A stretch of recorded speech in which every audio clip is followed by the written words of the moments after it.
সকল প্রশংসার মালিককে। সবাই বলতে হবে সকল প্রশংসার মালিককে। ওই আল্লাহর জন্য সকলে পড়ছি আলহামদুলিল্লাহ। সম্মানিত মুসল্লিয়ান ইকরাম, আল্লাহ রাব্বুল আলামিন আমাদের উপরে অসংখ্য নাজ নেয়ামত দিয়ে আমাদেরকে পরিপূর্ণ করে রেখেছেন। আল্লাহ তাআলা আমাদের প্রতি যত রহম করেছেন, সবচেয়ে বড় দয়া, সবচেয়ে বড় করুণা হচ্ছে রমাদানুল মুবারকের মতো একটা মাস আল্লাহ তাআলা আমাদেরকে দান করেছেন। আলহামদুলিল্লাহ। এই যে রমাদানুল মুবারকের মাস, এটাকে 3 ভাগে ভাগ করা হয়েছে হাদিসের ভাষায়। একটা হচ্ছে প্রথম 10 দিনকে কি বলা হয়? রহমত। দ্বিতীয় 10 দিন মাগফিরাত, তৃতীয় নাজাত। এখন আমরা আজকে নাজাতের প্রথম দিনে এসেছি। এই মাসে যদি আমরা ইবাদত বন্দেগী করে আল্লাহর নৈকট্য অর্জন করতে না পারি, ইবাদত বন্দেগী করে আমাদের জীবনের গুনাহ ক্ষমা করাতে না পারি, তাহলে আল্লাহর নবী আমাদেরকে বদদোয়া করেছেন আমরা যেন ধ্বংস হয়ে যাই। এখন আপনাকে ডিসিশন নিতে হবে যে এই মাসে কি আমি আল্লাহর কাছে ক্ষমা চেয়ে আমার জীবনের গুনাহ ক্ষমা করাতে পেরেছি নাকি পারি নাই। যদি ক্ষমা করাতে পারি তাহলে আমি বেঁচে গেলাম, আর যদি ক্ষমা করাতে না পারি, মাস শেষ হয়ে গেল তো আমি ধ্বংস হয়ে গেলাম। কথা কি বুঝে আসছে? অতএব এই মাসে ইবাদত বন্দেগী করে আমাদের জীবনের গুনাহগুলোকে ক্ষমা করাই ফেলতে হবে, একদম পরিষ্কার হয়ে যেতে হবে আমার ভাইয়েরা। তো এই মাসের ভিতরে অনেক মানুষ অনেক প্রকারের ইবাদত বন্দেগী করে। আল্লাহর নৈকট্য অর্জন করার জন্য যত মাধ্যম রয়েছে সমস্ত মাধ্যম তারা তালাশ করে। আমাদের সমাজে দেখা যায় অনেক মানুষ এই মাসের ভিতরে যাকাত দিয়ে থাকে। কি দিয়ে থাকে? যাকাত। এখন আপনি এই মাসে যাকাত দিবেন, কিন্তু আপনাকে প্রথমে বুঝতে হবে যাকাতটা আপনার উপরে কখন ফরজ হয়েছে। কোনো ব্যক্তি মনে করুন যে 2020 সালে আপনার পরিবারের ভরণ পোষণ বাদ দিয়ে আপনার কাছে উদ্বৃত্ত 1 লক্ষ টাকা আছে। কত টাকা? 1 লক্ষ টাকা আপনার পরিবারের ভরণ পোষণ বাদ দিয়ে 1 লক্ষ টাকা জমা আছে। কোন সালে? 2020 সালে। ওই ব্যক্তির উপরে যাকাত ফরজ হবে 2021 সালের জানুয়ারি মাসে। কথা বুঝেন নাই? কারণ 2021 সালের জানুয়ারি মাসে আপনার এই টাকাটা আপনার কাছে জমা আছে, 1 বছর পরিপূর্ণ হলো। যেই মাসে পরিপূর্ণ হলো ওই মাসে আপনার উপরে যাকাত কি ফরজ। এখন কোনো ব্যক্তি যদি বলে যে হুজুর 2021 সালের জানুয়ারি মাসেই আমার উপরে যাকাত ফরজ হয়েছে, ওই যাকাতের টাকাটা আমি এক্সট্রা করে রেখেছি, আলাদা করে রেখেছি, এই টাকাটা আমি তখন দিই নাই, আমি এই টাকাটা রমজান মাসে দিলাম, তাহলে অসুবিধা নাই, সওয়াব হবে। তো এখন আমাদের সমাজের মানুষ যাকাত দেওয়ার যে ট্র্যাডিশন, যাকাত দেওয়ার যে সিস্টেম, আমরা যে সিস্টেমে যাকাত দেই, ইসলাম কিন্তু আমাদেরকে এই শিক্ষা দেয় না। ইসলাম এই শিক্ষা দেয় না। ইসলাম কি শিক্ষা দিল? আপনি দেখেন সমাজের ভিতরে ওয়াতিল কুরবা হাক্কাহু ওয়াল মিসকিন ওয়া ইবনাস সাবিল, আল্লাহ তাআলা বলেন সম্পদগুলো তোমাদের ভিতরে যেন পুঞ্জীবিত হয়ে না থাকে, এগুলো যেন সবার কাছে ছড়িয়ে পড়ে, এই জন্য আমি আল্লাহ যাকাতের সিস্টেম চালু করে দিলাম। সুবহানাল্লাহ। তাহলে আল্লাহর যাকাতের সিস্টেমটা চালু করার উদ্দেশ্য হলো সমাজের ভিতরে উঁচু নিচু থাকবে না। কেউ থাকবে বাসতলায়, কেউ থাকবে গাছতলায়, কেউ থাকবে 10 তলায়, এটা হবে না। সবাই সমানভাবে সমাজের ভিতরে বসবাস করবে। এই সিস্টেম চালু করার জন্য আল্লাহ তাআলা আমাদের উপরে যাকাতকে কি করেছেন? ফরজ করে দিয়েছেন। এখন যাকাত শব্দের অর্থ কি? আপনার কাছে 100 টাকা আছে, 100 টাকায় আপনি 2.5 টাকা যাকাত দিয়ে দিলেন, 2 টাকা 5 পয়সা, অর্থাৎ 2.5% আপনি যাকাত দিলেন। তাহলে আপনার 100 টাকা থেকে 2 টাকা কমে গেল না? এখন যাকাতের উদ্দেশ্য কি টাকা কমে যাওয়া? যাকাতের উদ্দেশ্য হলো প্রাচুর্য হওয়া, বৃদ্ধি পাওয়া। আপনার যে টাকা 100 টাকাকে সেভ করার জন্য 2 টাকা আপনি জাকাত দিয়ে দিলেন, সুবহানাল্লাহ। এই জাকাতের মাধ্যমে আপনার টাকাগুলো পরিবর্তন, টাকাগুলোকে আল্লাহ তাআলা হেফাজত করে, সেভ করে। এই জন্য আমাদের সমাজে দেখবেন কিছু মানুষ জাকাত দেয় না, কোটি টাকার মালিক জাকাত দেয় না। মেয়ে একটা অসুস্থ, একটা ডায়াবেটিস, তারপরে বউর হচ্ছে ক্যান্সার, ওর নিজের হচ্ছে আমশা, ওর ভিতর থেকে অসুবিধা যায় না, সারা জীবন মেডিকেলে ডাক্তারকে কোটি কোটি টাকা দেয়, কিন্তু আল্লাহর রাস্তায় 1 লক্ষ টাকা জাকাত দিতে ও রেডি না। আছে না? কথা বলেন, আছে না? নাই? আছে। জাকাত দেয় না, জাকাত দেয় না, টাকা পয়সার অভাব নাই, জাকাত দেয় না। এই যে দেখেন, তাহলে জাকাত শব্দের অর্থ হচ্ছে কি হওয়া? প্রাচুর্য হওয়া, বৃদ্ধিপ্রাপ্ত হওয়া। আপনার সম্পদ বেড়ে যাবে, আপনি যদি জাকাত দেন আপনার সম্পদ বেড়ে যাবে। আপনার সম্পদ, আপনার টাকা, এগুলাকে আল্লাহ জাকাতের মাধ্যমে হেফাজত করবে। এখন দেখেন, জাকাত শুধু আমরা দিই এমনটা নয়। মুহাম্মদ সাল্লাল্লাহু আলাইহি ওয়াসাল্লামের পূর্বে যত নবী এই দুনিয়ায় এসেছেন, সমস্ত নবীদের উপরও জাকাত ফরজ ছিল। কি ছিল? জাকাত ফরজ ছিল। আপনারা কথা বুঝেন না বোধহয়। আমার কথা কি বোঝা যায়? শেষ পর্যন্ত বোঝা যায়? বোঝা যায়নি, আমার সাথে কথা বলতে হবে। তাহলে গুরুত্বপূর্ণ কথা, এগুলো আপনাদের জানার দরকার। এই যে সমস্ত নবীদের উপরে জাকাত কি ছিল? ফরজ ছিল। একটা বিষয় যদি গুরুত্বপূর্ণ না হয়, এই বিষয়টাকে ইসলামের ভিতরে এটাকে সংযুক্ত করে দেওয়ার কোনো যুক্তি আছে? এই বিষয়ের দ্বারা আমাদের উপকার আছে, সমস্ত নবীদের মধ্যে ছিল। দেখেন, হযরত ঈসা আলাইহিস সালাতু ওয়াস সালামকে আল্লাহ রাব্বুল আলামিন বলেন, ওয়াজআলনি মুবারাকান আইনামা কুনতু ওয়া আওসানি বিস-সালাতি ওয়াজ-যাকাতি মা দুমতু হাইয়া। হযরত ঈসা আলাইহিস সালাতু ওয়াস সালাম বলেন, আল্লাহ রাব্বুল আলামিন তার অসংখ্য নাজ নিয়ামত দিয়ে আমাকে বেষ্টন করে রেখেছেন। আর আল্লাহ তাআলা আমাকে ওসিয়ত করেছেন, ওয়া আওসানি বিস-সালাত, ও ঈসা আমি তোমাকে ওসিয়ত করতেছি তুমি নামাজ প্রতিষ্ঠা করো।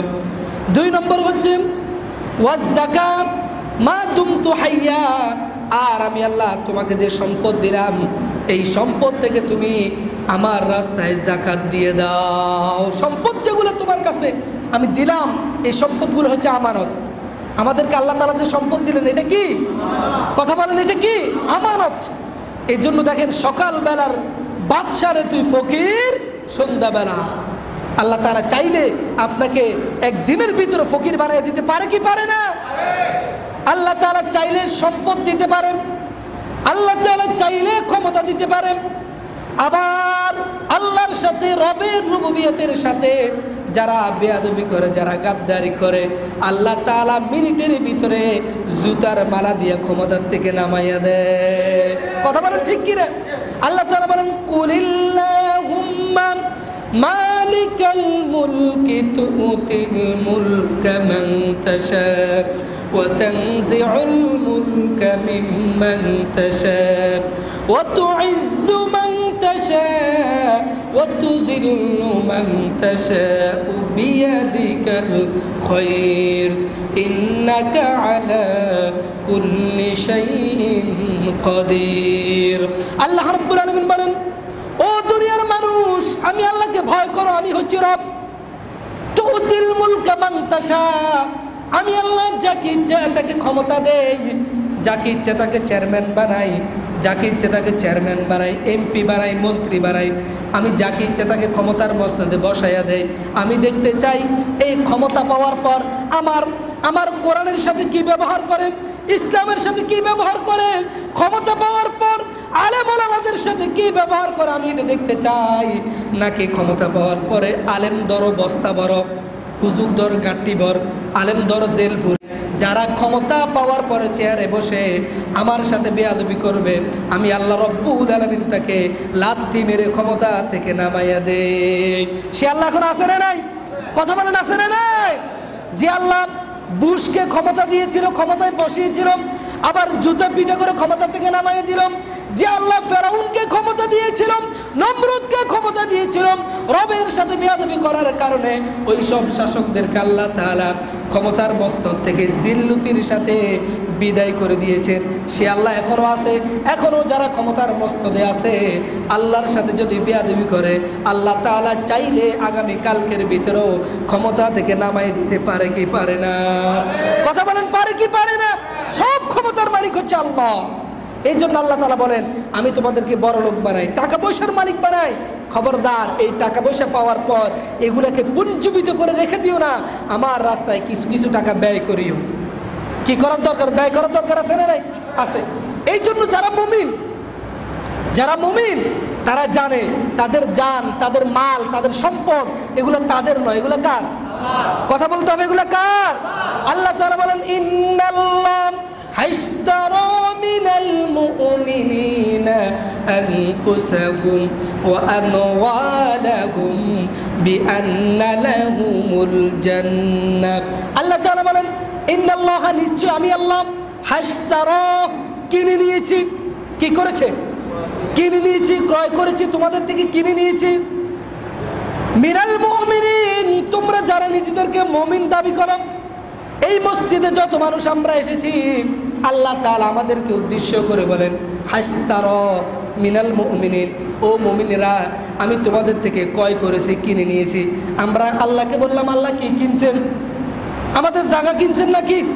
আমাদের জমি কিনছেন নাকি? আপনি কি কিনছেন? আল্লাহ তাআলা বলেন, মিনাল মুমিনিনা আনফুসাহুম ওয়া আমওয়ালাহুম, বান্দারে তোদের জান আমি কিনেছি আর মাল কিনে নিয়েছি। জান মাল আমি আল্লাহ কিনে নিলাম, আর এই জানমালের বিনিময়ে আমি আল্লাহ আমার জান্নাত তোমাদেরকে দান করে দিলাম। সুবহানাল্লাহ। তাহলে আমরা যারা মুমিন, আমরা যারা নিজেদেরকে ঈমানদার দাবি করি, এই জান কি আমার? কথা বলেন, এই জান আমার? এই জান হচ্ছে আল্লাহর, এই সম্পদ হচ্ছে আল্লাহর। আল্লাহ তাআলা বলেন, হাশতারা হাশতারা হাশতারা, আমি আল্লাহ কিনে নিলাম। বান্দারে তোমার ভিতরে যে জান আছে এই জান কিন্তু তোমার নয়, এই জানের মালিক হচ্ছে আমি আল্লাহ। যদি এই জানের মালিক আল্লাহই হয়, তাহলে এই জান খরচ করতে হবে কার পথে? কথা বলেন, কার পথে? আল্লাহ বলেন, আমি এটা তোমার কাছে আমানত দিলাম, আমানতের খেয়ানত করবে না। যখনই শুনবা কোথাও আমার দ্বীনের বিরুদ্ধে কথা বলে, কাশ্মীরের দ্বীনের বিরুদ্ধে কথা বলে, আলেম ওলামাদের বিরুদ্ধে কথা বলে, ইসলামের বিরুদ্ধে কথা বলে, ইসলামের বিরুদ্ধে, ইসলামকে দুনিয়া থেকে নিস্তব্ধ করে দেওয়ার জন্য কোন ইহুদি নাসারা কাফের মুশরিকরা পরিকল্পনা করে, তখন আমার জানটা আমার রাস্তায় তোমরা ব্যয় করে দিবা। সুবহানাল্লাহ। তাহলে এই জান তো আমার নয়, এই জান কার?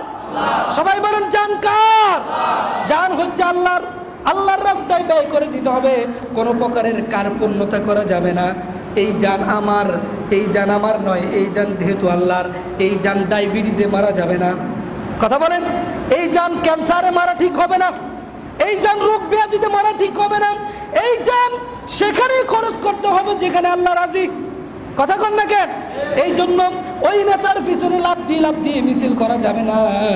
যেই নেতা ইসলাম মানে না, যেই নেতা কোরআন মানে না, যেই নেতা হাদিস মানে না, যেই নেতা বলে ইসলামের বিরুদ্ধে মিছিল দেয়, কোরআনের বিরুদ্ধে মিছিল দেয়, কোরআনের বিরুদ্ধে টাকা খরচ করে, ওই নেতার পিছনে মিছিল দেওয়াও যাবে। এই জন্য আল্লাহ তাআলা বলেন, হাশতারা মিনাল মুমিনিন, আমি মুমিন বান্দাদের থেকে তাদের জান কিনে নিলাম।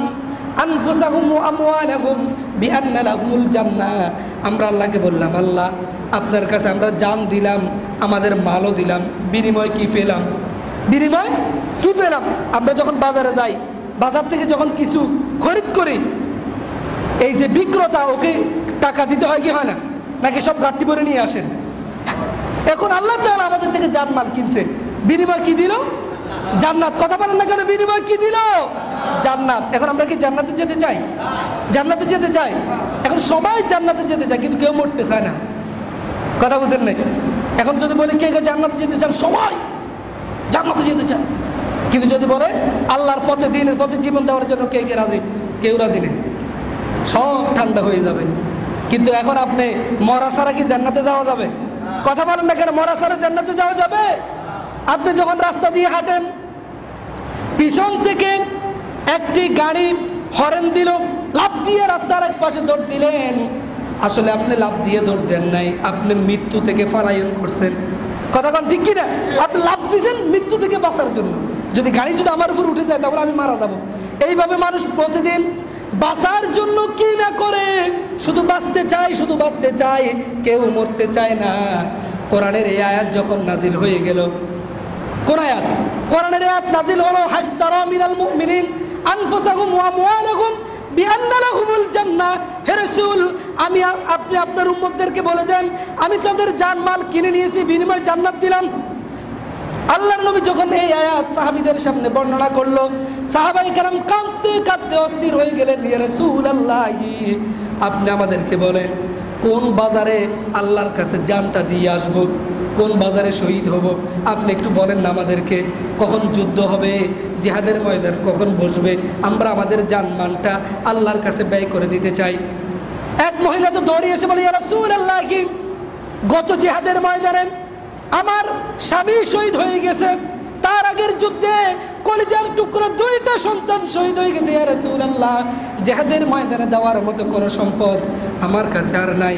ইয়া রাসূলুল্লাহ, আপনি জিহাদের ডাক দিলেন, কি দিব? কিছু তো আমার কাছে নাই। ইয়া রাসূলুল্লাহ, 6 মাসের কলিজার টুকরা ছোট্ট একটা সন্তান আছে। ইয়া রাসূলুল্লাহ, আপনি যদি অনুমতি দেন, এই কলিজার টুকরা সন্তানটাকে আপনি জিহাদের ময়দানের সদস্য বানান। সুবহানাল্লাহ। আল্লাহর নবী মহিলার এই কথা শুনে কেঁদে ফেললেন আর বললেন, ও মহিলা, এই ছোট্ট মাসুম বাচ্চা দিয়ে আমি কি করব? ও তো সংগ্রাম করতে পারবে না, ও তো তরবারি চালাতে পারবে না, ও তো জিহাদ করতে পারবে না, এই ছোট্ট বাচ্চা দিয়ে আমি কি করব? মহিলা বলে, ইয়া রাসূলুল্লাহ, আপনি যেমন বুঝেন আমিও বুঝি, এই বাচ্চাটা কিছু করতে পারবে না। তবে ইয়া রাসূলুল্লাহ, আপনি শুনে রাখুন, কাফের বেদিন মুশরিকরা যখন আপনার দিকে তীর নিক্ষেপ করবে, তীরের পর তীর আসবে, আপনি আমার এই কলিজার টুকরা ছোট্ট মাসুম বাচ্চাটাকে 2 হাত দিয়ে ভাবে উঁচু করে ধরবেন। কাফেরদের সমস্ত আঘাতে আঘাতে আমার কলিজার টুকরা সন্তানটা ছিন্ন বিচ্ছিন্ন হয়ে যাবে। আমার কলিজার টুকরা সন্তানের রক্তে জিহাদের ময়দান রঙিন হয়ে যাবে। আমার কলিজার টুকরা সন্তানটা ছটফট করতে করতে দুনিয়া থেকে বিদায় হয়ে যাবে। ইয়া রাসূলুল্লাহ, কাল কিয়ামতের দিন কঠিন মুসিবতের সময় আমি শহীদের মা হিসেবে আল্লাহর জান্নাতে যাব। সুবহানাল্লাহ। আমার ভাইরা, সাহাবায়ে কেরাম আল্লাহর রাস্তায় জান মাল দেওয়ার জন্য কেমন পাগল ছিল। আল্লাহ তাআলা বলেন, আমি ঈসা আলাইহিস সালাতু ওয়াস সালামের উপরে যাকাত ফরজ করেছিলাম। হযরত ইব্রাহিম, ইসহাক ও ইয়াকুব আলাইহিস সালাতু ওয়াস সালামের উপরও আমি আল্লাহ যাকাতকে ফরজ করেছিলাম। সমস্ত নবীরা যাকাত দিয়েছেন। আল্লাহ তাআলা বলেন, ওয়াজআলনাহুম আইম্মাতান ইয়াহদুনা বিআমরিনা ওয়া আওহাইনা ইলাইহিম ফি'লাল খায়রাত ওয়া ইকামাস সালাত ওয়া ইতাইজ যাকাত। আল্লাহ তাআলা বলেন, আমি ইসহাক, ইয়াকুব এবং ইসহাককে আমি আল্লাহর নেতা বানাইয়া দিলাম। কি বানাইলেন? কথা কন না কেন? কি বানাইলেন? ইমামত কি নাকি গোলাম? ইমামত নেতা। আল্লাহ তাআলা বলেন, ওয়াজআলনাহুম আইম্মাহ, আমি তাদেরকে নেতা বানিয়ে দিলাম। আইম্মাতান ইয়াহদুনা বিআমরিনা, নেতা হওয়ার পরে তারা এই জমিনের মধ্যে আমার আইনগুলো বাস্তবায়ন করেছে, তারা আমার বিধিবিধানগুলো ফলো করেছে। আর আমি আল্লাহ তাদেরকে ওসিয়ত করে বললাম, তোমরা যাকাত দিবা। কি দিবা? যাকাত দিবা। তোমরা, তোমাদেরকে যে সম্পদ দিলাম এই সম্পদ থেকে যাকাত দাও। এখন দেখেন, ইসলামী রাষ্ট্র যখন প্রতিষ্ঠা হলো, আল্লাহর নবী হয়ে গেলেন ইসলামী রাষ্ট্রের প্রেসিডেন্ট। তিনি কি? নেতা। মুহাম্মদ সাল্লাল্লাহু আলাইহি ওয়াসাল্লাম মদিনার নেতা, তিনি মদিনার প্রেসিডেন্ট। আমাদের এক গ্রুপের ভাইয়েরা আল্লাহর নবীকে সব মানতে রাজি, তারা নেতা মানতে রাজি নেই। আছে রে নাই? তারা নেতা মানতে রাজি নাই, কিন্তু নবী করিম সাল্লাল্লাহু আলাইহি ওয়াসাল্লাম হচ্ছে নেতা, বিশ্বজাহানের নেতা। তিনি হচ্ছে ইমামুল আম্বিয়া, তিনি নবীদেরও নেতা। সুবহানাল্লাহ। আল্লাহর নবী সমাজ প্রতিষ্ঠা করলেন কোরআন দিয়ে। কি দিয়ে? কোরআন দিয়ে সমাজ প্রতিষ্ঠা করলেন। চুরি থাকলো না, ডাকাতি থাকলো না, জেনা থাকলো না, সুদ থাকলো না। আল্লাহ রাব্বুল আলামিনের হাবিব কোরআন দিয়ে সমাজ প্রতিষ্ঠা করে দিলেন। সাহাবায়ে কেরামদের যোগ গেল, তাবেঈনদের যোগ গেল। সমাজ, আল্লাহর নবী বলেছেন, খায়রুল কুরুনি করনি, আমার যুগ হচ্ছে শ্রেষ্ঠ যুগ, সাহাবায়ে কেরামের যুগ হচ্ছে শ্রেষ্ঠ যুগ। আমার ভাইয়েরা, যখন ওমর ইবনে আব্দুল আজিজ রাহমাতুল্লাহ আলাইহি তিনি যখন প্রেসিডেন্ট হলেন, পুরো মক্কা জুড়ে অভাব অনটন দূর হয়ে গেল, কোনো অভাব মদিনায় রইল না। ওমর ইবনে আব্দুল আজিজের আমলে বাজারে হেঁটে হেঁটে মানুষ জাকাতের টাকা নিয়ে নিয়ে ডোল ফিটাইয়া বলতো, কে জাকাত নিবে, কে কার জাকাত নিবে। বাজারে বাজারে ডোল ফিটাইতো, কার জাকাত লাগবে, আমার কাছে কিছু জাকাতের টাকা আছে, এগুলো নিয়ে আমার উদ্ধার করো। এইভাবে বাজারে বাজারে ডোল ফিটাইতো। এখন আমাদের বাজারে যদি জাকাতের টাকার জন্য ডোল ফিটায়, কয়েক লক্ষ মানুষ জড়ো হবে কি হবে না? কথা বলেন না, হবে কি হবে না? কিন্তু আমরা তো স্বয়ং সম্পূর্ণ ডিজিটাল বাংলাদেশ, কোনো গরিব নাই, কোনো অসহায় মানুষ নাই, অভাব অনটন নাই, কিন্তু আপনি টাকার বস্তা একটা নিয়ে বাইর হন না, কয় লক্ষ মানুষ জড়ো হয়। কথা বলেন ঠিক কিনা? তো ওমর ইবনে আব্দুল আজিজের আমলে বাজারে বাজারে ঢোল পিটানো হতো, কার কে জাকাত নিবে, কে জাকাত নিবে। এক ব্যক্তি জাকাতের টাকাকে একটা পোটলায় নিয়ে মদিনার অলিতে গলিতে হাঁটতেছে, মরুভূমিতে হাঁটতেছে, জাকাতের টাকাগুলা কাকে দিবে কোনো লোক পাচ্ছে না। ক্লান্ত শ্রান্ত হয়ে এক জায়গায় বসে আছে। হঠাৎ করে দেখে একটা ফকির আসতেছে। কি আসতেছে? একটা লোক আসতেছে, ওর দাড়িতে ময়লা, চুলে ময়লা, পিছনে একটা গাঁটটি। ও মনে চিন্তা করলো, যাই হোক একটা ফকির পাইছি, ওরে টাকা জাকাতের টাকাগুলো দিয়া আমি একটু বাঁচি। ওকে ডাক দিল, আসসালামু আলাইকুম রহমতুল্লাহ। ভাইজান আসেন আসেন, আপনারও তো খুঁজতেছি, আপনাকেই তো খুঁজছে বাংলাদেশ, আছে না? এই যে রবি দেয়ারদের তোমাকে খুঁজছে বাংলাদেশ, বলতেছে তোমাকে তো আমি খুঁজতেছি, এই যে আমার কাছে কিছু টাকা আছে, এগুলো নিয়ে আমার বাঁচাও। তোমার কি তার মাথার তার কি আছে না ছিঁড়ে গেছে? কি হয়েছে? তুমি কি মনে করছো আমার এই ফুটলার ভিতরে ছিঁড়া খাতা, তোমার এই বস্তার ভিতরে যত টাকা, আমার এই বস্তার ভিতরে চার চেয়ে আরো বেশি টাকা।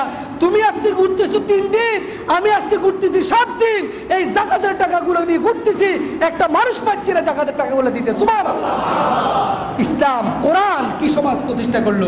কে প্রতিষ্ঠা করলো? কোরআন প্রতিষ্ঠা করলো। এখন তো দেখেন না, কোরআনের বিরুদ্ধে কত কথা বলে। সোনুপুটিরা সংসদের মধ্যে দাঁড়াইয়া কোরআনের বিরুদ্ধে কথা বলে। ওরা জানে যদি কোরআন দিয়ে যদি সংসদ চলে, ওই যত সংসদ সদস্য যেগুলো আছে সবগুলো তো সুদ, ডাকাত, সন্ত্রাস, আগে ওদের হাত কাটা হবে। কথা বলেন ঠিক কিনা? এই জন্য বিলাই কোনোদিনও গরম ভাত পছন্দ করে না। বিলাই কোনোদিন গরম ভাত পছন্দ করে? বিড়ালে গরম ভাত পছন্দ না, ও গরম ভাত খাইলে ওর ফ্যাটে ডিস্টার্ব। কথা বুঝেন নাই?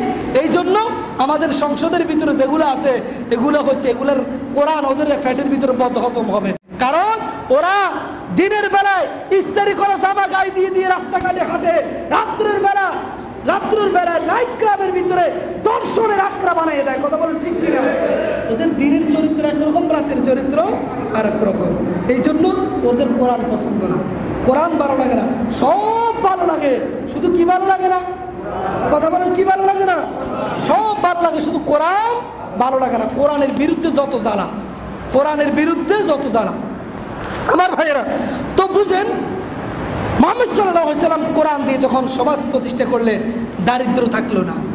মানুষ রাত্রিবেলায় মহিলারা সতীত্ব নিয়ে একা একই রাস্তাঘাটে হাঁটার পারমিশন পেয়ে গেল। এই সিস্টেম চালু করলো কে? কোরআন। কে বলেন? এই মাস হলো কোরআন নাজিলের মাস। এই জন্য কোরআন দিয়ে যদি আমরা সমাজ পরিচালনা করি, আমাদের সমাজে কোনো অভাব থাকবে না। বলতেছিলাম যাকাতের কথা। তো এইভাবে সাহাবায়ে কেরাম রিদওয়ানুল্লাহি তাআলা আলাইহিম আজমাইন তারা এইভাবে যাকাত দিতেন। সমাজের ভিতরে যাকাত দেওয়ার কারণে ধনী গরিবের ব্যবধান এটা দূর হয়ে গেছে। এটা কি হয়ে গেছে? দূর হয়ে গেছে। কোনো গরিব নাই, অসহায় মানুষ নাই। এক লোক এসে আল্লাহ রাসূলের কাছে বলেন, ইয়া রাসূলুল্লাহ, আমাকে কিছু ভিক্ষা দেন। নবী করিম সাল্লাল্লাহু আলাইহি সাল্লাম কি তাকে ভিক্ষা দিয়েছেন? দেয় নাই। তাকে বললো, তোমার কাছে কি কিছু নাই? বলতেছেন, আমার কাছে সম্পদ বলতে কিচ্ছু নাই, শুধু একটা কম্বল আছে, নিয়ে আসো। কম্বল নিয়ে আসার পরে কি করলেন? কম্বলটাকে বিক্রয় করে দিলেন। বিক্রয় করে দিয়ে অর্ধেক টাকা দিয়ে একটা কুড়াল কিনে দিলেন, আর অর্ধেক টাকা ওদের ফ্যামিলিতে দিয়ে দিলেন, এগুলো তুমি কিছু বাজার সদাই নিয়ে বাড়িতে চলে যাও। কুড়াল কিনে দিয়ে আল্লাহর নবী নিজ মুবারক হাতে একটা হাতুড়ি লাগাই দিলেন। কুড়ালের একটা কি লাগাই দিলেন? হাতুড়ি লাগাই দিলেন, একটা ডান্ডা লাগাই দিলেন। ওই সাহাবী বললো, আল্লাহ নবী বললো, এই কুড়াল দিয়ে পাহাড়ে চলে যাও, কাঠ কেটে কেটে খাও, ভিক্ষা করিও না। সাহাবী আল্লাহর নবীর কথা শুনে পাহাড়ে চলে গেলেন, কাঠ কেটে কেটে খেলেন। কিছুদিন পর, কয়েক মাস পর, কয়েকদিন পর ওই লোক আবার আল্লাহর নবীর কাছে আসে, বলেন ইয়া রাসূলুল্লাহ, আপনি আমাকে যে কথা বললেন আমি তো এখন আর ভিক্ষাবৃত্তি করি না, তো কি করো? বলতেছেন আপনি যে কুড়াল দিলেন আমাকে, ওই কুড়াল দিয়ে কাঠ কেটে কেটে আমার এখন আমার অবস্থা হলো, আমি তো এখন কোনো খয়রাত করি না, যাকাত দেওয়ার মতো সম্পদ আমার কাছে জমা হয়ে গেছে। আমার ভাইরা, কিন্তু আমাদের সমাজে দেখা যায় ভিক্ষা করতে করতে ওর খবর নিয়ে দেখা যায় বাড়িতে দোতলা বিল্ডিং, ওর বাড়ি হচ্ছে বরিশাল, বোরা, আর চট্টগ্রামে আসি ভিক্ষা করে। আছে না নাই? কথা বলেন, আছে না নাই? আছে। এগুলো স্বভাব হয়ে গেছে মানুষ। আল্লাহর নবী এই সিস্টেম চালু করলেন। তো এখন আমাদের সমাজে যদি আমরা এইভাবে যাকাত দেই তাহলে বৈষম্য দূর হবে কি হবে না? বৈষম্য দূর হবে। এখন দেখেন যাকাত কার উপরে ফরজ জানার দরকার আছে না?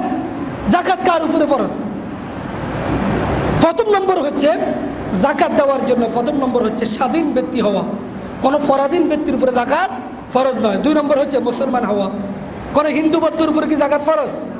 আর যদি কোনো মুসলমান বলে আমি হিন্দুও না মুসলমানও না, তাহলে ওর উপর কি যাকাত ফরজ? নাই। আমাদের দেশের রাজনীতিবিদেরা নাই বলেছে কি মানব সেবাই বড় সেবা। কিসের ধর্ম? ধর্ম নাকি হচ্ছে আবদ্ধ, মানুষকে আবদ্ধ করার একটা প্রাচীর। নাউজুবিল্লাহ বলেন। ধর্ম কি আমাদেরকে আবদ্ধ করে, নাকি ধর্ম আমাদেরকে সভ্যতা শিক্ষা দেয়? কথা বলেন ঠিক কিনা? এই জন্য তাহলে 2 নম্বর হচ্ছে মুসলমান হওয়া। 3 নম্বর হচ্ছে জ্ঞানবান ব্যক্তি হওয়া। কোনো পাগলের উপরে যাকাত ফরজ নয়। প্রাপ্তবয়স্ক হওয়া, নাবালকের উপরে যাকাত ফরজ নয়। 4 নম্বর হচ্ছে সম্পদের মালিক হওয়া। 5 নম্বর নিসাব পরিমাণ সম্পদ। এই সম্পদ কতটুকু? 7.5 তোলা স্বর্ণ, 52.5 তোলা রূপ্য, অথবা তার পরিমাণ সমপরিমাণ টাকা যদি আপনার কাছে জমা থাকে 1 বছর অতিক্রম করে, তার উপরে যাকাত ফরজ। আর আরেকটা হচ্ছে ঋণ মুক্ত হওয়া। একটা কথা যাবে না। আল্লাহ তাআলা সূরা তাওবার ভিতরে বলেছেন ইন্নামাস সাদাকাতু লিল ফুকারাই ওয়াল মাসাকিন ওয়াল আমিরিনা আলাইহা ওয়াল মুআল্লাফাতি কুলুবুহুম ওয়া ফির রিকাব ওয়াল গারিমিন ওয়া ফি সাবিলিল্লাহি ওয়া ইবনিস সাবিল ফারিদাতাম মিনাল্লাহ। আল্লাহ তাআলা বলেন তোমরা যাকাতের টাকা কোথায় কোথায় দিবে শুনো। প্রথম নম্বর হচ্ছে লিল ফুকারা, ফকির। ফকিরদেরকে যাকাত দিতে পারবে। এখন ফকির কারা? ফকির হচ্ছে ওই সব ব্যক্তি যাদের সীমিত সম্পদ, মানে একটা ঘর আছে, কোনো রকম দিনে আনে দিনে খায়, এরকম মানুষ আছে না? এগুলো হচ্ছে ফকির। এগুলো কি? ফকির। 2 নম্বর হচ্ছে ওয়াল মাসাকিন, মিসকিন। এখন মিসকিন কারা? মিসকিন হচ্ছে ওই ব্যক্তিকে মিসকিন বলে যার ঘরে একবেলা খাবার আছে, অর্থাৎ দুপুরবেলার খাবার আছে, রাতের খাবার নাই, অথবা রাতের খাবার আছে সকালের খাবার নাই, ওদেরকে বলা হয় কি? মিসকিন। তাহলে ওদেরকেও যাকাত দিতে পারবেন। এগুলো ভালো করে বুঝেন, না বুঝলে সমস্যা। আমাদের সমাজে দেখা যায় আপনার বয়স 80 বছর 90 বছর বয়স, তবুও যদি বলা হয় ভাই যাকাত কাকে দেওয়া যাবে, ও ফার্মে ব্যাটকে থাকে। আমি তো জানি না, এগুলো তো হুজুরদের কাজ। এগুলো কি হুজুরের কাজ? যাকাত কি শুধু হুজুরদের উপরে ফরজ, আপনার উপরে হয় না? তো এগুলো মুখস্থ করতে হবে। 2 নম্বর হচ্ছে কি? মিসকিন। কি? মিসকিন। 3 নম্বর হচ্ছে ওয়াল আমিলিনা আলাইহা, যারা যাকাত উসুল করে। এগুলো এখন নাই। যেগুলো ইসলামী রাষ্ট্র আছে, ইসলামী রাষ্ট্রের ভিতরে যাকাত উসুল করার জন্য একটা মন্ত্রণালয় থাকবে। ওই মন্ত্রণালয়ের কাজ কি? মানুষ থেকে যাকাত কালেকশন করে মন্ত্রণালয় বাইতুল মালে জমা করবে, এখান থেকে এগুলো আবার পুরা দেশে অসহায় মানুষদের ভিতরে ডিস্ট্রিবিউশন করবে। কথা বুঝে গেছে? তাহলে এই খাতটা আমাদের দেশে এখন নাই। আমাদের দেশ কি ইসলামী রাষ্ট্র? কথা বলেন না কেন? এই দেশ কি ইসলামী রাষ্ট্র? এই দেশে কি কোরআন দিয়ে সংসদ চলে? না। এই দেশে তো 96% মুসলমানের দেশ হইল, এই দেশে কিন্তু কোরআন দিয়ে দেশ চলে না। বিভিন্ন বাবার কিচ্ছে কাহিনী, বাবার কথা দিয়ে দেশ চলে, বিভিন্ন রাষ্ট্রের ইশারা ইঙ্গিতে দেশ চলে। কথা বলেন ঠিক কিনা? কোরআন দিয়ে দেশ চলে না। এই জন্য এই খাতটা এই দেশে নাই। 4 নম্বর হচ্ছে অমুসলিমদের মন জয় করার জন্য। আপনার বাড়ির পাশে একটা হিন্দুর বাড়ি, ওই হিন্দুর ভিতরে একটা ফ্যামিলি আছে খুব অসহায় দরিদ্র, আপনার তাকে যাকাতের টাকা দিতে পারবেন। উদ্দেশ্য হলো কি? ওকে কিছু সাহায্য করে ও ইসলামের দিকে আস্তে আস্তে আকৃষ্ট হবে। এই নিয়তে তাকে কি দিতে পারবেন? যাকাত দিতে পারবেন। 5 নম্বর হচ্ছে দাস মুক্তির জন্য। কি মুক্তির জন্য? কথা বলেন না কেন? কি মুক্তি? দাস মুক্তির জন্য জাকাতে টাকা দিতে পারবেন। এখন আমাদের সমাজে কিন্তু দাস মুক্তি ফতে এটা নাই। কৃতদাস আছে? নাই। তাহলে দাস মুক্তির ফতে আমাদের দেশে নাই। এগুলো অন্য অন্য রাষ্ট্রে আগে ছিল, এখন নাই। 6 নম্বর হচ্ছে ঋণ পরিশোধ করার জন্য। কি পরিশোধ? আমার দিকে তাকান না, ওদিকে তাকাই কিলাম। কি পরিশোধ করার জন্য? ঋণ পরিশোধ। একটা মানুষ আছে, খুব গরিব না আবার একদম বড় লোক না, কিন্তু ঋণে এমনভাবে জর্জরিত হয়ে গেছে ওই লোক বাঁচার কোনো উপায় নেই। আছে না? আছে। ওই সব ব্যক্তিদেরকে কিছু জাকাতের টাকা দিয়ে তার ঋণ থেকে মুক্ত করার জন্য তাকে জাকাত দেওয়া যাবে। কথা বুঝে গেছে? আল্লাহর জমিনে আল্লাহর দ্বীন বাস্তবায়ন করার জন্য যারা কাজ করে ওই সব ব্যক্তিদেরকে জাকাত দেওয়া যাবে। কথা বুঝে গেছে? ইসলাম দ্বীন প্রতিষ্ঠা করার জন্য একটা ছেলে আন্দোলন করে পঙ্গুত্ব বরণ করলো, পুলিশের গুলিতে একটা পা বিকলাঙ্গ হয়ে গেল, অসহায়ের ভিতরে আছে, ওকে জাকাতের দিয়ে টাকা দিয়ে ওকে একটু সহযোগিতা করা যাবে। এখন আমাদের সমাজে আমরা জাকাত দিই কিভাবে? আমি গত জুমায় বলেছিলাম কিভাবে দিই। চৌধুরী সাহেবের জাকাত দিবে ঘোষণা করা হলো, টিভিতে বিজ্ঞাপন দেওয়া হলো, পত্রিকায় বিজ্ঞাপন দেওয়া হলো, উনি টাকা নিয়ে লাইন ধরলো। আর এখন আমাদের তো দেশের ভিতরে দোকানের মধ্যে জাকাতের শাড়ি পাওয়া যায়। দোকানের ভিতরে কিসের শাড়ি? জাকাতের শাড়ি। ওটা কি শাড়ি না মশারি? এই শাড়িটা, এই মশারি, এটা যদি আপনার স্ত্রীকে দেন, আপনার স্ত্রী বলবে আসসালামু আলাইকুম রাহমাতুল্লাহ, আমি চললাম, তুমি তোমার ছেলে মেয়ে নিয়ে থাকো। কথা বুঝেন নাই? আপনার স্ত্রীকে ফেরাতে পারবেন না। কিন্তু এই জাকাতের শাড়ি আর জাকাতের লুঙ্গি একদম নিম্নমানের কাপড় জাকাত দেওয়া হয় আমাদের সমাজে। আছে না নাই? কিন্তু আপনি যদি আপনার সমাজের ভিতরে একটা দরিদ্র ছেলে খুব অসহায় দিন কাটে, আপনি ওকে একটা পানের বাক্স কিনে দেন, ছোট্ট একটা দোকান কিনে দেন, মুদি দোকান কিনে দেন, 1 লক্ষ টাকার মাল উঠাইয়া দেন, ওই লোকটা এই দোকান দিয়ে ব্যবসা বাণিজ্য করে ওর ফ্যামিলি, ওর সংসার চলবে, ও আর কোনোদিন জাকাতের টাকা খাবে না। কথা বুঝেন নাই? আপনি একটা বিধবা মহিলা, স্বামী মারা গেছে, ওই মহিলাটা এখন জীবিকার তাড়নায় আস্তে আস্তে জেনা ব্যভিচারে লিপ্ত হবে, আপনি ওকে 5,000 10,000 টাকা দিয়ে একটা সেলাই মেশিন কিনে দেন। হ্যাঁ, সেলাই মেশিন কিনে দিলেন, ও সেলাইয়ের কাজ করে করে ওর ফ্যামিলি চললো, ও আর জীবনে অসামাজিক কর্মকাণ্ডে ও আর লিপ্ত হবে না। তাহলে এইভাবে জাকাত দেওয়ার সিস্টেম। কিন্তু আমরা কি এইভাবে দেই? আমরা তো এইভাবে দিই না। আমরা এইভাবে দিই না। আমরা কি করি? আমাদের মুসলমানদের অভ্যাস, জাকাত দিই না। ওই সময় তাজমহল নির্মাণ করলো। কোন সময়? যে সময়ে 1 টাকা দিয়ে 8 মণ চাউল কিনা যেত। 1 টাকা দিয়ে কয় মণ? 8 মণ চাউল কিনে যেত। সম্রাট শাহজাহান তখন তাজমহল নির্মাণ করলো, 20 কোটি টাকা খরচ হইল। কত কোটি? 20 কোটি। 22 লক্ষ শ্রমিক কাজ করলো, 20 বছর টানা কাজ চলছে। ওটা দিয়ে কি নির্মাণ করলো? তাজমহল। ও তাজমহলের দাম আল্লাহর কাছে 2 পয়সার দাম আছে? কিন্তু আপনার শীতের রাত্রিতে অসহায় একটা মিসকিন ছেলে রাস্তার পাশে দাঁড়াইয়া দাঁড়াইয়া শীতের কারণে ডুকরে ডুকরে কাঁপতেছে, শরীর কাঁপতেছে। আপনি একটা চাদর কিনে, একটা মাদুর কিনে, একটা সোয়েটার কিনে ওই ছেলের গায়ে যদি জড়াইয়া দেন, আল্লাহর আরশ খুশি হয়ে যাবে। ঠিক কিনা? আমরা তো এগুলো করি না। আমরা অসহায় মানুষদের পাশে দাঁড়াই না। আমরা কি করি? তাজমহল নির্মাণ করলাম কষ্টি পাথর দিয়ে, ডায়মন্ডের পাথর দিয়ে তাজমহল নির্মাণ করলাম, কোটি কোটি টাকা খরচ করলাম। এখানে কি কোনো লাভ হইল? কোনো লাভ হইল। আমার ভাইরা এখন দেখেন জাকাতের উপকারিতা কি। আমি যদি জাকাত দিই, আমার উপকারটা কি? আল্লাহ তাআলা কোরআন কারীমের মধ্যে বলেন, ইন্নাল্লাযীনা ইয়াতলুনা কিতাবাল্লাহি ওয়া আকামুস সালাহ وأنفقوا مما رزقناهم سرا وعلانية يرجون تجارة لن تبور। আল্লাহ রাব্বুল আলামিন বলেন, হে নবী, আপনার প্রতি যে কিতাব আমি নাজিল করলাম, এই কিতাব আপনি ইয়াতলুনা কিতাবাল্লাহ, ওই কিতাব আপনি তেলাওয়াত করুন। আর মানুষদেরকে বলুন ওয়া আকামুস সালাহ, তারা যেন নামাজ কায়েম করে, ওয়া আতাউজ যাকাত, তারা যেন জাকাত প্রদান করে। ইয়ারজুনা তিজারাতাল লান তাবুর, ওই টাকা জাকাত দেওয়ার মাধ্যমে ওই বান্দা আমার সাথে এমন একটা ব্যবসা করে যেই ব্যবসায় ওই বান্দা কোনোদিন লস হবে না। সুবহানাল্লাহ। তাহলে জাকাতের টাকা দিয়ে আমরা আল্লাহর সাথে কি করি? ব্যবসা করি। আল্লাহর সাথে ব্যবসা করি, যা টাকা আমরা জাকাত দিলাম এগুলা সবগুলার প্রতিদান আল্লাহ তাআলা কিয়ামতের দিন আমাদেরকে দান করে দিবে। সুবহানাল্লাহ। এখন যদি জাকাত না দিই তাহলে পরিণাম কি? আমরা যদি জাকাত না দিই আমাদের কি শাস্তি আল্লাহ তাআলা দিবে? আল্লাহ তাআলা বলছেন, আল্লাহ তাআলা বলেন, আল্লাযীনা ইয়াকনিজুনা আয-যাহাবা ওয়াল ফিদ্দাতা ওয়া লা ইউনফিকুনাহা ফি সাবিলিল্লাহ ফাবাশশিরহু বিআযাবিন আলীম।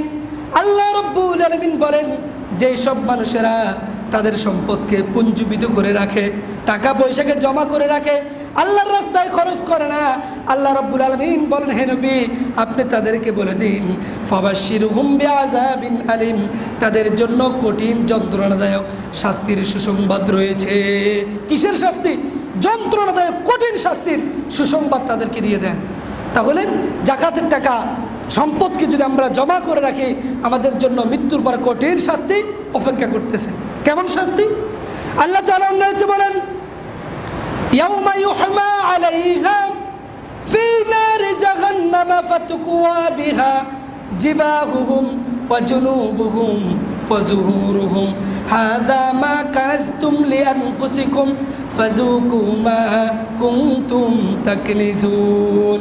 আল্লাহ রাব্বুল আলামিন বলেন, কিয়ামতের দিন তাদের সম্পদগুলোকে জমা করা হবে, তারপর এগুলাকে জাহান্নামের আগুনের মধ্যে জ্বালিয়ে এগুলাকে গরম করা হবে, তারপর এগুলা দিয়ে ইয়াকনিজুনা আয-যাহাবা ওয়াল ফিদ্দাতা, এগুলা দ্বারা তাদের গলায়, তাদের পাণ্ডদেশে এবং তাদের ফিটের উপর এগুলা দিয়ে দাগ দেওয়া হবে।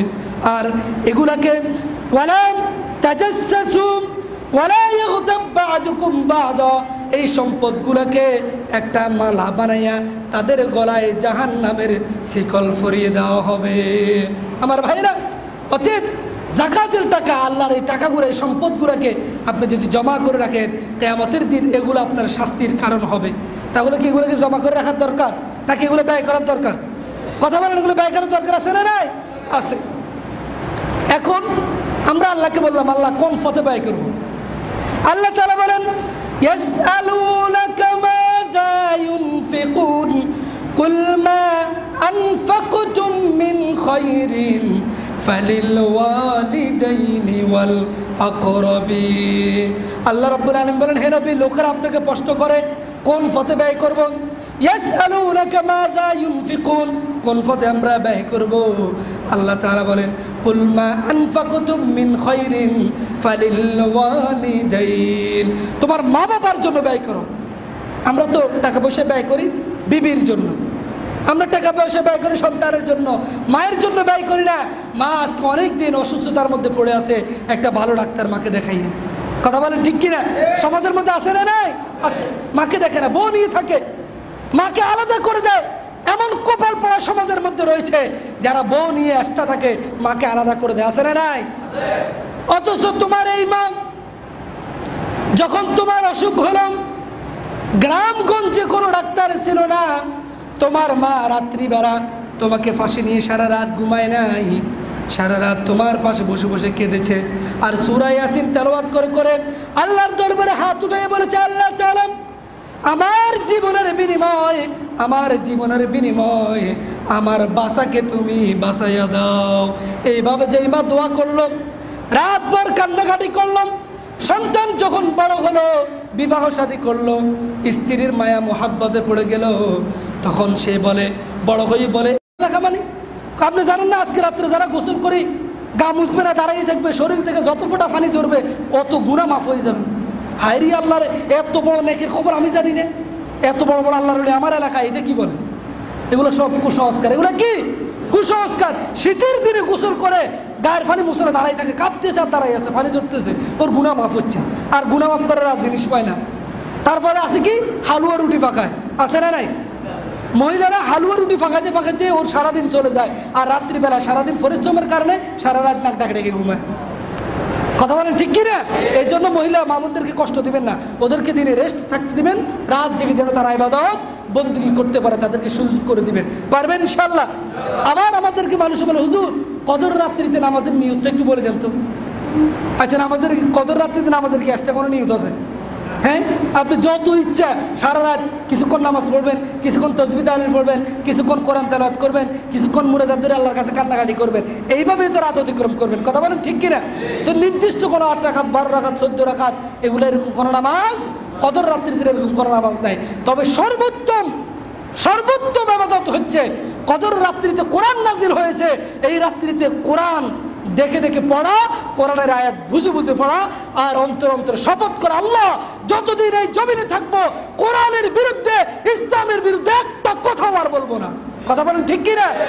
এই ওয়াদা করতে হবে, এই ওয়াদা করতে হবে। কিসের দলের পিছে পিছে দৌড়ায়, কিছু মানুষের পিছে পিছে দৌড়ায় যারা কোরআন মানে না, হাদিস মানে না, দিন মানে না, ইসলাম মানে না। ওয়াদা করতে হবে আল্লাহকে, সেজদায় পড়ে আল্লাহর কাছে বলবেন, আল্লাহ আজকে আমি তোমার সাথে ওয়াদা করলাম, চতুর্দিকে করুণায় হাজার হাজার মানুষ মারা যায়, আমি যদি বেঁচে থাকি যতদিন তোমার জমিনে থাকবো, তোমার জমিনে তোমার রাজ কায়েম করার জন্য আমি আমার সংগ্রাম চালিয়ে যাবো ইনশাআল্লাহ। পারবো ইনশাআল্লাহ? এই ওয়াদা করতে পারবো? এই ওয়াদা করবো আমরা সবাই। আওয়ামী লীগ বুঝি না, বিএনপি বুঝি না, জামাত বুঝি না, তাবলিগ বুঝি না, কোরআন আছে যেখানে আমরা আছি, কোরআন আছে যেখানে আমরা আছি, কোরআন বাদ দিয়ে আর কিছু মানি না। কোরআন বাদ দিয়ে কোনো পীর মানি না, কোনো বুজুর্গ মানি না, কোনো অভিভাবক মানি না, কোনো নেতা মানি না। আমার নেতা কোরআন মানে না, আমি আমার নেতা কেউ মানি না। কথা বলেন ঠিক কিনা? এইভাবে মন মানসিকতা নিয়ে ইবাদত বন্দি করবেন, আপনার ইবাদত কবুল হবে। আর যদি বলেন শুধু কোরআনকে চুমা নেন, কোরআনকে সকাল বিকাল 7 বার করে চুমা দেন, কোরআনকে বুকের সাথে জড়িয়ে ধরেন, রমজান মাসে হুজুরকে 2000 টাকা দিয়ে খতম পড়ান, কিন্তু লাফদি কোরআনের বিরুদ্ধে মিছিল করে, আসে না নাই? কথা বলেন না কেন? আপনারা আসে না নাই? লাফাই লাফাই কোরআনের বিরুদ্ধে মিছিল করে, হুজুর ধর বস্তাবর, সকাল বিকাল নাস্তা কর, আসে না নাই? আছে। এইরকম 3 নম্বর 6 নম্বর মার্কে ইমান দিয়া কোনো লাভ হবে না। যদি কোনো হুজুর কোরআনের বিরুদ্ধে কথা বলে, হুজুরকে মানবো? হুজুরও মানি না। কোন পীর বললো, পীর মানি না। কোরআন আছে যেখানে আমি আছি সেখানে। আল্লাহ আমাকে কোরআন বুঝার তৌফিক দাও। আর আমি তো দুনিয়ায় অনেক দল, কোনটা কোরআনের দল আমি চিনি না, তোমার কুদরত আমাকে চিনাইয়া দাও। সুবহানাল্লাহ। এই দোয়া করবেন ইনশাআল্লাহ, ইনশাআল্লাহ। এই জন্য আমরা সূরা ফাতিহা নামাজের ভিতরে পড়ি না? কি পড়ি? ইহদিনাস সিরাতাল মুস্তাকিম। আল্লাহ সহজ সরল সঠিক রাস্তা কোনটা এটা আমার দেখাই দেন। আল্লাহর কাছে নামাজের ভিতরে আসি বলে যে আল্লাহ ইহদিনাস সিরাতাল মুস্তাকিম, সঠিক সহজ রাস্তা, কোরআনের রাস্তা, ইসলামের রাস্তা, রসুলের রাস্তা দেখাই দেন। আর বাইরে যাই হুজুরের কল্লা, হুজুরের সামলা তুলে নিব আমরা, আছে না নাই? তো নামাজের ভিতরে বলছেন কি, আর বাইরে যে করলেন কি? এরা কি মুনাফিক? এরা কি? কথা বলেন না কেন? এগুলো কি?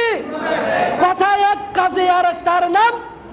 সবাই বলেন, কথা এক কাজে আর এক তার নাম মুনাফিক। মধু হই বিষ খাওয়াইলা। কি কইছে? কয় যে মধু খাওয়াই দিছি কি বিষ, মধু হই আরে বিষ খাওয়াইলা। এগুলো হচ্ছে মুনাফিক। এগুলো কি? মুনাফিক। তাহলে নামাজের ভিতরে যেরকম আমরা হেদায়েতের জন্য আল্লাহর কাছে দোয়া করি, নামাজ থেকে বাইর হয়েও হেদায়েতের রাস্তা কোনটা এটা খুঁজে নিতে হবে। অনেক মানুষ আছে বলে যে হুজুর আপনারা তো 14 দল 18 দলে বিভক্ত, আমরা কোন দলে ঢুকবো? ইসলামী দলের কি অভাব আছে? বলে না? এগুলো হচ্ছে সুবিধাবাদ জিন্দাবাদ। এগুলো কি বলেন? সবাই বলেন এগুলো কি? সুবিধাবাদ জিন্দাবাদ।